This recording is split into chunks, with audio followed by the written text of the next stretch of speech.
foster siya ng sense of community and shared identity na hindi natin mahanap sa mainstream social spaces. Espasyo na may mga tao na makakaintindi sa pinagdadaanan mo na for the longest time, parang almost all your life, hindi na-validate sa loob ng tahanan ninyo.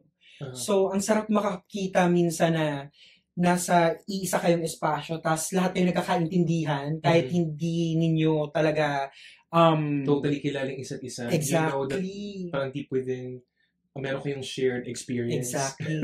Yun na nagbabind sa inyong lahat. So, yes. For me, ganun siya kaimportante na may mga tao na malapit ng sumuko sa buhay, pero nagkakaroon sila ng pag-asa, cheesy man, corny man, pero alam mo yun, nagkakaroon sila ng pag-asa kapag nakakahanap sila ng queer spaces kung saan they feel safe, really safe, and understood. Yeah.